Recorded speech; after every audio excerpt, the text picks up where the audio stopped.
RH network کی معزز دوستو، میں ہوں ساجد زوہیب اور آپ تمام سننے اور دیکھنے والوں کو السلام علیکم۔ ناظرین گرامی، ارطغرل غازی سیریل جہاں ایک طرف ہندوستان، پاکستان اور بنگلہ دیش جیسے تمام ملکوں میں تہلکہ مچایا ہوا ہے، وہیں دوسری طرف اس سیریل کی وجہ سے قائی قبیلہ بھی لوگوں کے ذہنوں میں ایک اہم مقام بنا چکا ہے۔ آج ہر کسی کے ذہن میں یہ قائی قبیلہ گردش کر رہا ہے، لہٰذا آج کی اس ویڈیو میں ہم قائی قبیلے کے بارے میں ہی بات کریں گے۔ یہ قائی قبیلہ کیا تھا اور آج اس کا کیا حال ہے، اور آج اس قبیلے کے لوگ کہاں آباد ہیں اور اس کے جو جانشین ہیں وہ کس حال میں ہیں۔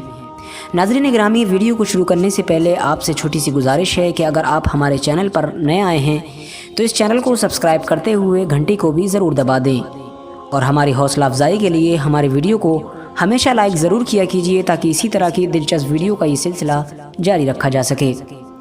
ناظرین گرامی، قائی قبیلے کے بارے میں اگر بات کی جائے تو قائی ایک ترکی زبان کا لفظ ہے جس کا مطلب ہوتا ہے قوت اور اقتدار، یعنی اس کو کہا جاتا ہے کہ جس کے پاس پاور ہوتی ہے، تو لہٰذا قائی اس قبیلے کو اس لیے کہا جاتا تھا کیونکہ اس کے پاس پاور تھی۔ قائی قبیلہ ترک قبیلوں کے بہت سارے قبائل میں سے ایک تھا۔ 12ویں صدی میں ترکی کے تمام لوگ قبیلوں کی شکل میں رہتے تھے۔ یہ قبیلے تمام کے تمام خانہ بدوش ہوتے تھے، یعنی نہ ان کا کوئی گھر ہوتا تھا، نہ کوئی منزل ہوتی تھی اور نہ ہی کوئی ٹھکانہ ہوا کرتا تھا۔ جس جگہ بھی یہ لوگ ہریالی اور پانی دیکھا کرتے تھے وہیں پر ڈیرا ڈال لیا کرتے تھے، اور جب تک اس جگہ سے ہریالی ختم نہیں ہو جاتی تھی اسی کو اپنا گھر سمجھ لیا کرتے تھے۔ انہی تمام قبیلوں میں سے ایک قبیلہ قائی قبیلہ بھی تھا۔ یہ قبیلہ نہ صرف ان تمام قبیلوں سے بڑا تھا بلکہ ان سے زیادہ طاقتور بھی تھا، اور ان تمام قبیلوں پر اس قبیلے کو فوقیت حاصل تھی، یعنی ان پر پاور حاصل تھی۔ اس قبیلے کے سردار سلیمان شاہ تھے۔ اس قائی قبیلے کا زندگی بسر کرنے کا ذریعہ بھیڑ اور بکریوں کو پالنا تھا۔ یہ نہ صرف بھیڑ بکریوں کو پالتے تھے بلکہ ساتھ ہی ساتھ ان کے اون کے کپڑے بنا کر پاس ہی کے قبیلوں میں بیچا کرتے تھے، لہٰذا اسی وجہ سے ان کا تمام کے تمام قبیلے کا روزگار چلا کرتا تھا۔ یہ قبیلہ ایک بڑا ہی جنگجو قبیلہ تھا۔ اس قبیلے کے نہ صرف مرد بڑے بہادر ہوا کرتے تھے بلکہ ساتھ ساتھ عورتیں بھی بڑی ہی خطرناک تلوار باز ہوا کرتی تھیں۔ نہ ہی صرف تلواریں چلایا کرتی تھیں بلکہ ایک اچھی تیر انداز بھی ہوا کرتی تھیں۔ قائی قبیلہ جہاں ایک جانب بے رحم موسم یعنی سردی سے لڑ رہا تھا، وہیں دوسری طرف صلیبیوں اور منگولوں سے جنگوں میں لڑ رہا تھا۔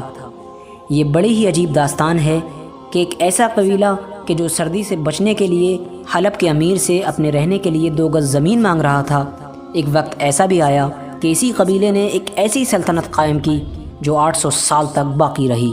ناظرین گرامی، اگر بات کی جائے اس بارے میں کہ قائی قبیلے کا آج کیا حال ہے اور ان کی شاخ آج کہاں پر موجود ہے، تو ہم آپ کو بتاتے چلیں۔ موجودہ ترکی میں صوبہ بلجیک قائی قبیلے کا مرکز مانا جاتا ہے۔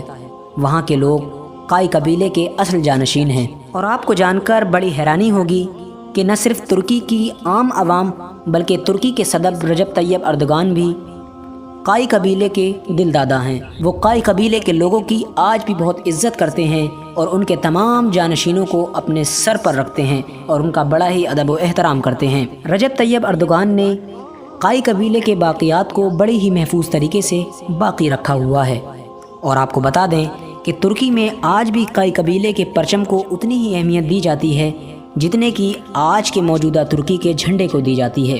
عظیم سلطنت عثمانیہ کی بنیادوں میں اس عظیم قائی قبیلے کے عظیم جنگجوؤں کا خون شامل ہے، اور یہی وجہ ہے کہ تاریخ نے پھر سے ایک بار قائی قبیلے کے پرچم کو بلند کر دیا ہے۔